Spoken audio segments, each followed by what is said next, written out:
සුබ දවසක් කියලා ඔයාලා හැමෝම ආදරයෙන් පිළිගන්නවා අදත් ගෘහණී YouTube channel එකට. ඉතින් යාළුවනේ කොහොමද ඔයාලට? හැමෝම හොඳින් කියලා හිතනවා. ඔන්න මම අදත් අරගෙන ආව ඔයගලන්ට රසක් රසවත්ව කොහොමද බිරියානි එකක් හදාගන්නේ කියලා දෙන්නයි මම අද ඔයගලන්ට යන්නේ. මම ඉතින් පොඩ්ඩක් කතා කරන්න හිතුවා ඔයගොල්ලොත් එක්ක බිරියානි ගැන. ඔයගොල්ලෝ දන්නවා ඒක සිංහල අපේ කෑමක් නෙමෙයි.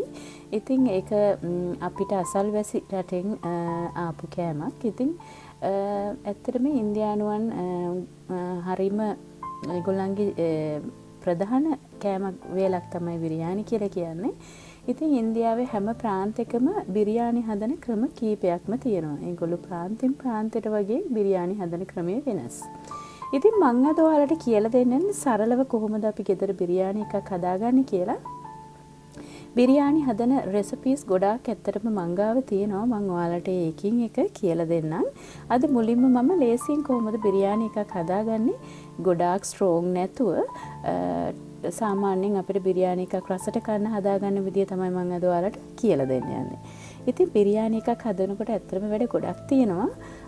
මම අද ඔයාලට කියලා දෙන්න යන්නේ ලේයර් බිරියානි එකක් කොහොමද ලේයර්ස් විදියට බිරියානි එකක් හදාගන්නේ කියලා.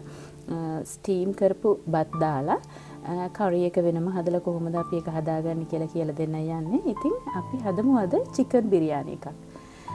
ඉතින් බලමු අපිට මොනවද අවශ්‍ය කරන්නේ කියලා චිකන් බිරියානි එකක් ගෙදරදී හදාගන්න. මේ දේවල් තමයි අපිට අවශ්‍ය වෙන්නේ. මම මෙතන අරගෙන තියෙනවා සෝදාගත්තු බාස්මති හාල් කප් 6ක් අරගෙන තියෙනවා බත් එක හදාගන්න. ඉතින් ඒක හදන්න බත් එකට ඊට පස්සේ අපිට අවශ්‍ය වෙන ඔයාලා දන්නවා බුරියානි කන්න අපි රයිටා ගන්නවා. ඉතින් මම මේ රයිටා එක හදාගන්න මෙතන මේ විදිහට කපාගෙන තියෙන යෝගර්ට් ටිකක් අරන් ඒකට ගම්බිරිස් කුඩු ටිකක් දාලා තිනවා. ඊට අමතරව ඔයගලන්ට පේනවා ඇති රෙඩ් කැප්සිකම් ග්‍රීන් කැප්සිකම් ඒ කියන්නේ කොළ පාටයි රතු පාටයි දෙකෙන්ම බෙල් පෙපර් කපාගෙන තියෙනවා. ලූණු ටිකක් කපාගෙන තිනවා. ඊට අමතරව මේ තියෙන්නේ කියුකම්බර් පොඩ්ඩක් කපාගෙන තිනවා රයිටා එකට. ඊට අමතරව ඔයගොල්ලෝ දන්නවා අපි කොළ සම්බෝලයක් හදනවා මින්ට් සම්බෝලයක් හදනවා බුරියානි කන්න. මේ තියෙන්නේ ඒ මින්ට් සම්බෝලයට අවශ්‍ය කරන දේවල්. පොල් ටිකක් තියෙනවා. එතකොට මින් කොළ ටිකක් කපාගෙන තිනවා. අමු මිරිස් කරලකින් භාගයක් විතර කපන් තියෙනවා ලොකු එකකින්. ලුණු ටිකක් තියෙනවා. ඒකට ලුණු ගම් මිරිස් දාලා අපි මේ මින් සම්බෝලේ හදාගන්නයි යන්නේ. ඉතින් ඊට අමතරව දැන් බලමු අපි බුරියානි එකේ චිකන් එකට මොනවද චිකන් එක හදාගන්න අපිට මැරිනේට් කරන්න මොනවද අවශ්‍ය වෙන්නේ කියලා. මේ තියෙන්නේ මම අද ඩ්‍රම් ස්ටික් අරගෙන තිනවා. ඩ්‍රම් ස්ටික් ටිකක් අරගෙන තිනවා බත් එකට දාලා හදාගන්න. ඉතින් මේ වගේ චිකන් ටිකක් සෝදර කරලා අරගෙන තිනවා. ඒක හදාගන්න අපිට යෝගර්ට් අවශ්‍ය වෙනවා. ගම්බිරිස් මෙතන තියෙන්නේ බත් එක උයනකොට උයා ගන්නකොට අපි දාන්න ඕනේ කුරුඳු එනසාල් කරාබුන්නටි ගම්බිරිස් ඇට කීපයක් දාලා තමයි වතුරට බත් එක තැම්බෙන්න තියන්නේ. ඉතින් ඒ ටික එතන ඒකටත් එක තමයි මම මේ බඩු ටික අරන් තියෙන්නේ. ඊට අමතරව ලුණු මිරිස් කුඩු මේ තියෙන්නේ බුරියානි මසාලා එක. බුරියානි මසාලා වර්ග කිහිපයක් තියෙනවා බුරියානි හදද්දී. මේක මම හදාගත්තු බුරියානි මසාලා එකක්. ඉතින් ඒක නිසා මම මේක ඔයගලන්ට පෙන්වන්න ඕනේ කියලා හිතුවා. ඉතින් මම තව දවසක ඔයගලන්ට බුරියානි මසාලා හදාගන්න විදිහ රෙසිපීස් වලට අනිවාර්යයෙන්ම අරගෙන එන්න. මේ තියෙන්නේ කහ, මේ තියෙන්නේ සැෆ්‍රන් දිය කරගත්තු සැෆ්‍රන් පවුඩර් එක තමයි මම අද අරගෙන තියෙන්නේ. ඉතින් ඒ දෙක ඒ ටික තමයි චිකන් එක මැරිනේට් වෙන්න අපිට දාගන්න අවශ්‍ය වෙන්නේ. බුරියානි එක ලස්සන කරගන්න තමයි මේ සැෆ්‍රන් එක තියෙන්නේ. ඉතින් ඊට අමතරව මේ තියෙන්නේ අපිට බුරියානි එක හදාගන්නකොට අවශ්‍ය වෙන චිකන් එක හදාගන්නකොට දාන අනිත් ටික තක්කාලි ගෙඩි දෙකක් පොඩි කපාගෙන තියෙනවා. මේ විදිහට අමු මිරිස් කරල් කීපයක් දෙකට කපාගෙන තියෙනවා. ඊට පස්සේ මේ තියෙන මින්ට් කොළ ස්වල්පයක් කපාගෙන තියෙනවා. එතකොට මේ තියෙන්නේ කොරියන්ඩර් ඒ කියන්නේ කොත්තමල්ලි කොළ අරගෙන තියෙනවා. සුදු ලුණු ඉඟුරු දෙක කපාගෙන තියෙනවා මේ විදිහට. ලුණු මම ඔයාලට මේ විදිහට පෙන්නන්න. ලුණු කපාගෙන තියෙනවා. මේ තියෙන්නේ බැදපු ලුණු ෆ්‍රයිඩ් අනියන්ස් ටිකක් අරගත්තා. ඉතින් ඒ ටිකත් අවශ්‍ය වෙනවා අපිට. ඊට අමතරව බිත්තර තඹගෙන තියෙනවා මේ විදිහට. බිත්තර 4ක් මම තඹගත්තා. ඊට අමතරව මේ ටික මම ගත්තා සරස ගන්න බුරියානි එක ගානිෂ් කරගන්න. මෙතන තියෙනවා garlic fried garlic එක ෆ්‍රයිඩ් අනියන්. ඉතින් ඒ ටික තමයි අරගත්තේ මින්ට්, කොරියන්ඩර්, අනියන් රින්ග්ස් ටිකක් කපාගත්ත එක ලස්සන කරගන්න. ඉතින් මේ දේවල් තමයි අපිට අවශ්‍ය වෙන්නේ. ඉතින් අපි මුලින්ම මම මේ විදිහට වතුර එකක් උතුරන්න තියලා තියෙනවා හාල් ටික දාගන්න. ඉතින් බලමු අපි මුලින්ම හාල් එක තැම්බෙන්න දීලා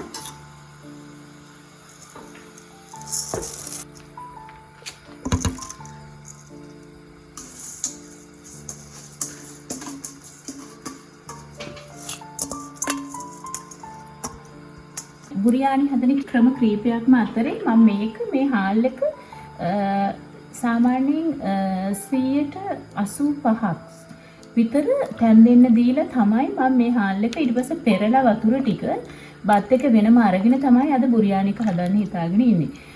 ඉතින් ගොඩක් වෙලාවට 50%ක් 60ක් තැම්බුණාට පස්සේ තමයි ස්ටීම් කරලා අපි බුරියානි එක රස කරගන්නේ. ඒත් මම හිතුවා මේක පොඩ්ඩක් කුක් කරලා වැඩි පුර කුක් කරලා ගන්නවා කියලා. අපිට ඉක්මනටම බුරියානි එක ලෑස්ති කරගන්න ඕන නිසා මේ විදිහට අපි බත් එක උයා ගන්නකොට කුරුඳු කෑල්ලක්, එනසාල් ඇට දෙකක්, කරාබු නැටි දෙකක්, ගම්බෙරි සැට කිහිපයක් මේ විදිහට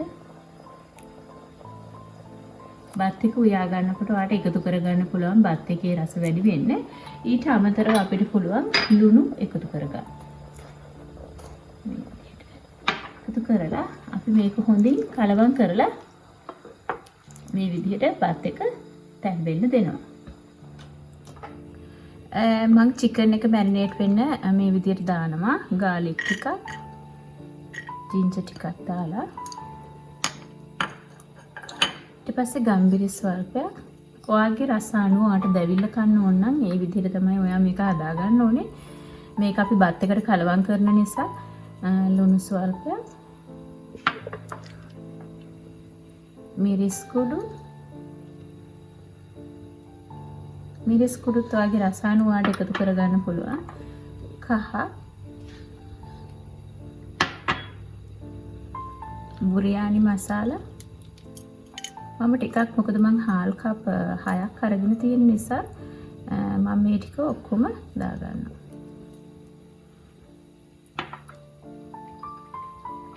ඊට අමතරව මම ඉතුරු කරගත්තු ගම්බිරිස් එනසාල් ඇට 3ක් තියෙනවා. කරාබු නැටි 3ක් තියෙනවා. ඒ ටිකත් එකම දාගන්නවා. ඊට පස්සේ යෝගට් මම අරගෙන තියෙනවා මේ විදිහට කප් එකකින් එකක්. ඒකම එකතු කරගන්නවා. ඊට පස්සේ පොඩ්ඩක් මේ විදිහට කලවම් කරගන්න හොඳින්.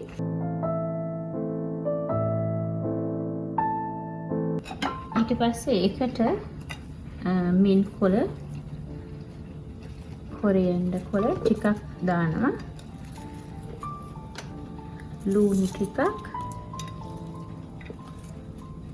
අමු මිරිස් කරල් මම අරගෙන තියෙනවා 5ක්. 5න් 3ක් දානවා මම. මොකද මම කැමති ඒක පොඩ්ඩක් අමුවට ටිකක් පේන නිසා 2ක් ඉතුරු කරගෙන 3ක් දැම්මා මේ විදිහට. ඊට පස්සේ චිකන් එක එකතු කරලා හොඳින් කලවම් කරගන්නවා. මේ විදිහට කලවම් කරලා හොඳින් චිකන් එක ඊට පස්සේ අපිට පුළුවන් මේක ෆ්‍රිජ් එකේ දාලා තියන්න හොඳට මැරිනේට් වෙන්න. මම මේක පැය භාගයක් විනාඩි 45ක් විතර තමයි අද දාන්නේ හිතාගෙන ඉන්නේ. ඔයා කැමති නම් ඔයාට පුළුවන් මේක ඊට ඉස්සෙල්ලා දවසේ උනත් හදලා ඔයා බුරියානි එක හදන දවසට කලින් දවසේ උනත් හදලා ඔයාට පුළුවන් මේක ෆ්‍රිජ් එකේ දාලා තියාගන්න. එහෙම වුණොත් තවත් රස ගොඩක් වැඩි. ඉතින් මම ඔයාලට පෙන්නන්නේ ඉඳ මේ විදිහට අද හැදුවා. ඉතින් මට වැඩි වෙලා තියන්න බෑ. මම මේක ෆ්‍රිජ් එකේ දාලා පැය භාගයක් විනාඩි 45ක් වගේ තියෙනවා. මේ විදිහට පුළුවන් අපිට ප්ලෑට් එකක් දාලා ෆ්‍රිජ් එකට දාන්න මේ විදිහට. ඔයාලට පේනවා දැන් බත් එක කුක් වෙලා තියෙන මම මේක එහෙම වතුර තියෙනවා තව මේක පෙරා ගන්නවා මේ විදිහටම. ඕගොල්ලන්ට පේනවා මම ඉක්මනට බත් එක පෙරා ගත්තා. මොකද මේ බත් එක ඉක්මනට කුක් වෙනවා. විනාඩි 7ක් විතර යද්දි තමයි මේ ගානට තැඹුනේ. ඉතින් මම ඉක්මනට ඒක පෙරා ගත්තා. ඒකයි මම කලබලෙන් ඒක පෙරුවේ. දැන් මේ ගානට තමයි කුක් වෙලා තියෙන බත් එක. ඔයාලට පේනවා මේ වගේ හොඳට කුක් වෙලා තියෙනවා. ඉතින් මේ ගාන තමයි ඕනේ. මොකද මම ටිකක් 80ක් 85ක් විතර කුක් වෙනකන් තිබ්බේ. මට ඉක්මනට මේ බුරියානි එක හදා ගන්න ඕනේ. ස්ටීම් එකෙන් ගොඩක් වෙලා තම්බන්න ඕනේ නැතුව ඉක්මනට හදා ගන්න විදිහ තමයි මට ඔයගලන්ට කියලා දෙන්න ඕනේ. ඒකයි මම මේ තරම් කුක් කරගත්තේ. දැන් අපිට තියෙන්නේ චිකන් එක මැරිනේට් වෙනකන් අපි බලමු කොහොමද රයිටර් එකයි මිට් සම්බෝලේ හදාගන්නේ. දැන් බත් එක කුක් කරගත්තා. චිකන් එක මැරිනේට් වෙන්න දාලා තියෙන්නේ. දැන් අපි බලමු කොහොමද රයිටර් එක හදාගන්නේ කියලා. ඉතින් රයිටර් එකට අවශ්‍ය කරන දේවල් තමයි මේ තියෙන්නේ. ඉතින් මම ඔයාලට පෙන්නන්නම් මම හදන විදිහ රයිටර් එක. මම මේ විදිහට කපාගෙන තියෙන කැප්සිකම් වර්ග දෙකම පාට දෙකෙන්ම මේ විදිහට දාගන්නවා. ලුණු ටිකයි පිපින්න ටිකයි දාගන්නවා. ඊට පස්සේ ලුණු ඔයාලට අවශ්‍ය පරිදි ගන්න පුළුවන්. ඔයාලට අවශ්‍ය ප්‍රමාණයට ගන්න පුළුවන්. ඉතින් මම ලුණු මේ වගේ ස්වල්පයක් තමයි එකතු කරගන්නේ යෝගට් එකට.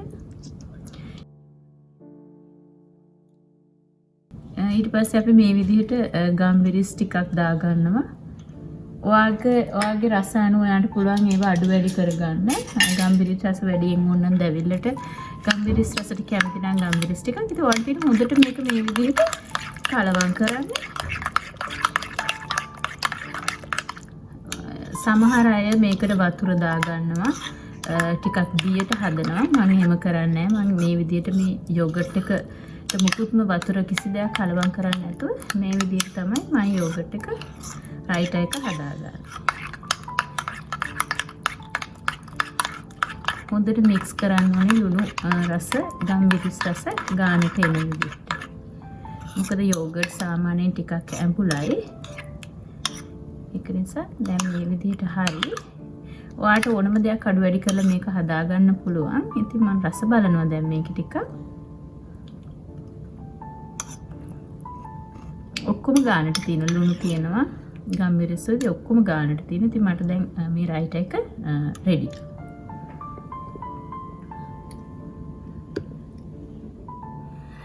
දැන් ඕගලන්ට කියන්න යන්නේ මම කොහොමද මින් සම්බෝලේ හදාගන්නේ කියලා. ඉතින් මම මේ විදිහට තමයි අරගෙන තින්නේ. පොල් ටිකක් අරගෙන තිනවා. පොල් කප් එකක් වගේ තමයි ගත්තේ. මින් කොළ ටිකක් වැඩිපුර කපා ගත්තා. සාමාන්‍යයෙන් කප් භාගයක් පිරෙන්න වගේ මින් කොළ මේ ලොකු අමු මිරිස් කරලකින් භාගයක් ඔය කපා ගත්තා. ලුණු ටිකක් ගත්තා. ඉතින් මං හදන විදිහට දේවල් තමයි මේ තියෙන්නේ. මේ ටික ඔක්කොම මම බ්ලෙන්ඩර් කප් එකට දාගෙන මේක බ්ලෙන්ඩ් කරගෙන ඇවිල්ලා ඕගොල්ලන්ට පෙන්නන්නම්. ඉතින් මේකට අපි ලුණු ටිකක් එකතු කරගන්න ඕනේ. ලුණු ටිකක් එකතු කරගෙන දෙහිය ඇඹුල් ටිකක් අපිට බ්ලෙන්ඩ් කරලා ආවට පස්සේ එකතු කරගන්න පුළුවන්.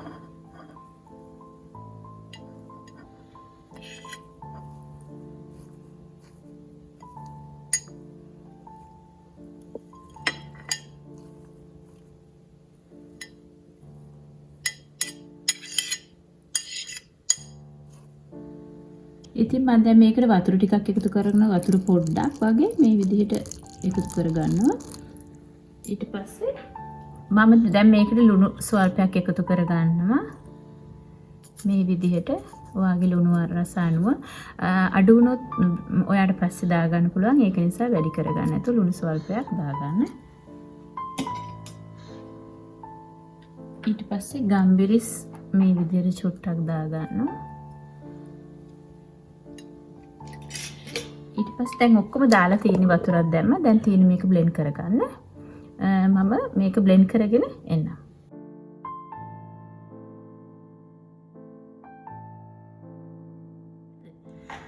මම බ්ලෙන්ඩ් කරගෙන ආවා මින් සම්බෝල. දැන් මම මේකට ලෙමන් යූස් පොඩ්ඩක් එකතු කරගන්නවා.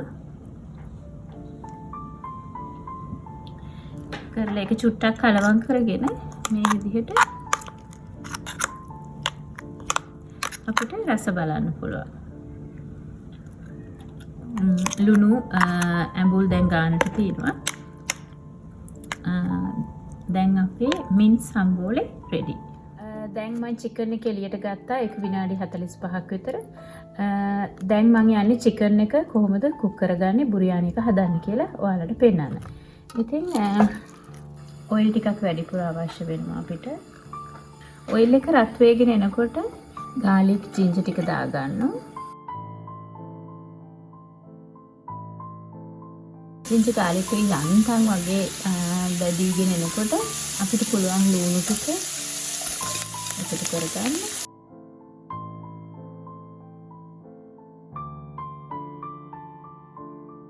දැන් අපි චිකන් එකට මිරිස් කුඩු ඔක්කොම දාගෙන තියෙන්නේ. ඒ වුණත් මම ටෙම්පරාදුවට මිරිස් කුඩු මම සුට්ටක් දාගන්න. ටෙම්පරාදුවට මේ විදිහට ටීස්පූන් භාගයක් දාගන්න.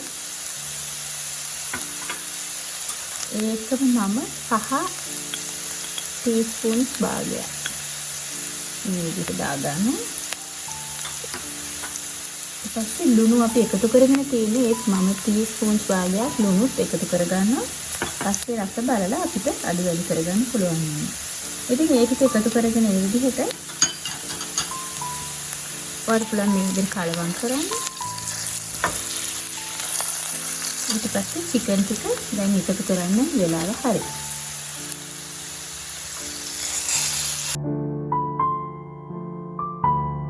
ඊට පස්සේ මේක පොඩ්ඩක් හොඳට කෙලෙන් කලවම් කරලා කෙලෙන් බැදෙන්න අරිනවා. කෙලෙන් හොඳට චිකන් එක පොඩ්ඩක් බැදෙන්න ඇරලා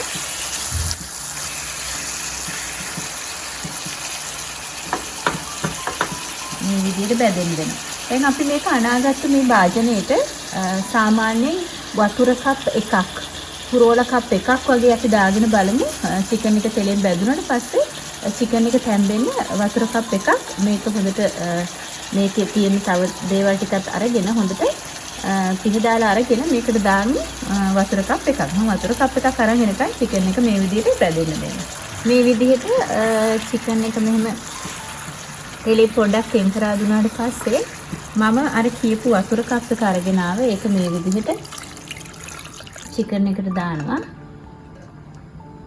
දාලා අපි දැන් චිකන් එක හොඳට මේ විදිහට තැම්බෙන්න දෙන්න ඕනේ.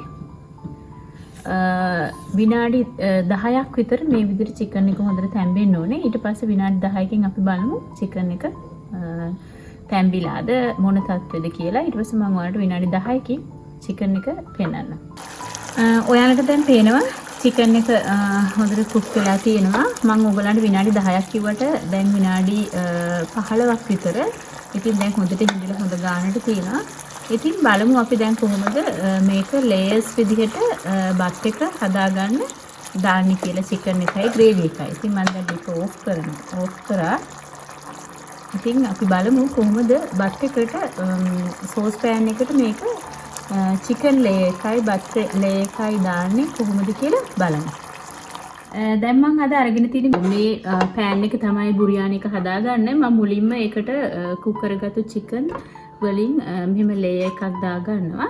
මම බත් එක හොඳට කුක් වෙලා තියෙන හින්දා මේක ගොඩක් වෙලා අපි ස්ටීම් වෙන්න ඕනේ නෑ. චිකන් එකත් හොඳටම කුක් වෙලා කන්න පුළුවන් විදිහටම තියෙන්නේ. ඉතින් මම මේ විදිහට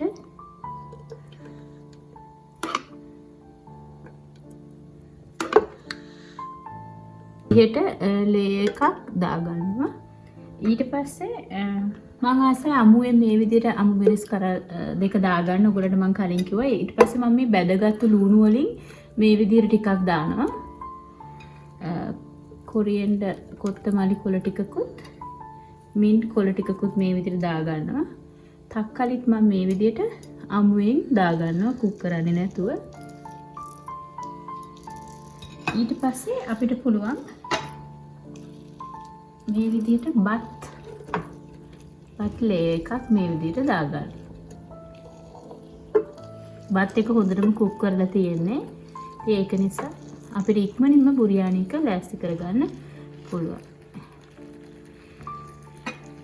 ඊට පස්සේ අපිට නැවත මෙහෙම චිකන් ග්‍රේවි ටිකක් මේ විදිහට දාගන්න පුළුවන්. චිකන් උත් දාගෙන මේ විදිහට කලින් විදිහටම මේ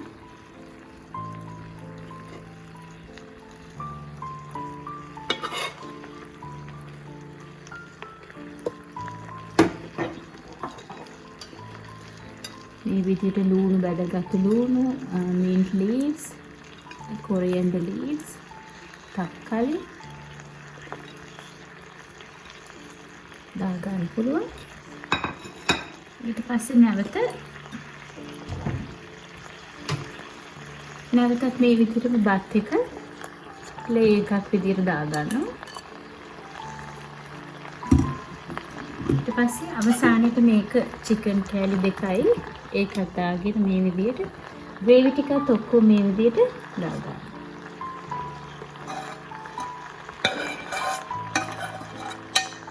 ඊට පස්සේ චිකන් ටිකක් දාගෙන නැවතත් මෙහෙම ලුණු වැදගත්තු mint leaves තක්කඩ කෑල්ලා ඒකට ඊට පස්සේ බත් එක දාගන්නවා. බත් එක හොඳින් මේ විදිහට හරි ගස්සලා ඊට පස්සේ අපිට පුළුවන් ඉතුරු වෙච්ච මේ වටේට කොරියන්ඩර් mint ලුණු බැදගත්තු ඒ ටිකක් මේ විදිහට ඔක්කොම දාලා ඒක ඉවර කරමු.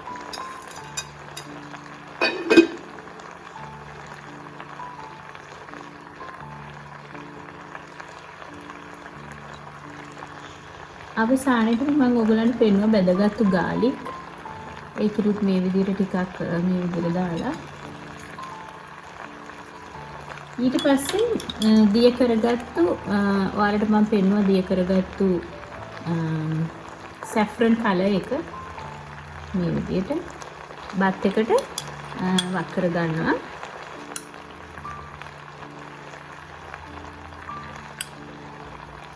වක් කරගෙන අවසානයේට foil එකකින් හොඳට අපි මේ විදිහට බත් එක ආවරණය කරගන්න ඕනේ. ස්ටීම් එක එළියට යන්නේ නැති වෙන්න. මේ විදිහට ආවරණය කරලා foil එකකින් හොඳට ඊට පස්සේ අපිට පුළුවන් මෙහෙම බලලා ගොඩක් වෙලා අවශ්‍ය වෙන්නේ නැහැ. චිකන් එකත් හොඳට කුක් වෙලා බත් එකත් හොඳට කුක් වෙලා තියෙන නිසා අපිට විනාඩි 5ක් ස්ටීම් එක බත් එක ඇතුලෙන් එළියට එන ප්‍රමාණය කියන්නේ විනාඩි 5ක් 7ක් විතර යද්දී අපිට බුරියානි එක රෙඩි. ඉතින් අපි විනාඩි 7කට පස්සේ බලමු කොහොමද බත් එකේ තත්ත්වය කියලා. දැන් විනාඩි 7ක් විතර ගියා. ඉතින් අපි දැන් ඇරලා බලමු කොහොමද බත් එක කියලා. ඔයා මේක පුළුවන් තරම් ඔයාගේ දෙක අඩු කරලා තමයි මේ විදිහට තියන්න ඕනේ. බලමු අපි දැන් මේක. ඔව් දැන් හරි. අපි බත් එකයි චිකන් එකයි හොඳට උයපු නිසා මේක වැඩි වෙලා තියන්න අවශ්‍ය නැහැ. අපිට ඉක්මනටම කැමරට ගන්න පුළුවන්. ඉතින් මට පේනවනේ ලස්සට තියෙනවා. හරි. එහෙනම් දැන් මම ඩිප ඔෆ් කර ගන්නවා. හරි. එහෙනම් බුරියානි එක ලෑස්ති. අපි බලමු කොහොමද මේක අපි ලස්සනට ගෙදර අයට පිළිගන්නන්නේ කියලා.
ඉතින් ඔන්න මම බිරියානි එක ලෑස්ති කරගත්තා. ගෙදර අයට පිළිගන්නන විදිය මෙහෙම තමයි අද මම. ඉතින් බිත්තරයක් තියෙනවා. මීන් කොළ සම්බෝලේ තියලා යෝගට් රයිටා එක තියලා. ඉතින් මේ විදිහට තමයි අද මම ගෙදර අයට මේක පිළිගන්නන්නේ. ඉතින් ඇත්තටම මේක ගොඩක් රසයි. ඔයත් හදලා බලන්න. මේක අපිට ගොඩක් වෙලා ස්ටීම් කරන්න නැතුව ඉක්මනට හොඳටම චිකන් එකයි බත් එකයි දෙකම කුක් කරගත්ත නිසා ඉක්මනටම අපිට විනාඩි 5කින් බත් එක ලෑස්ති කරලා බෙදා ගන්න පුළුවන්. ඉතින් ඔයත් මේ විදිහට හදලා බලන්න. නැවතත් මේ වගේම රසක් රසවත් රෙසිපි එකක් එක්ක ඔයාලා හම්බ වෙන්න එන පොරොන්දුව පිට මම අදට සමුගන්නවා. මම ඔයාලා හැමෝටම ලැබෙදී ගෘහණී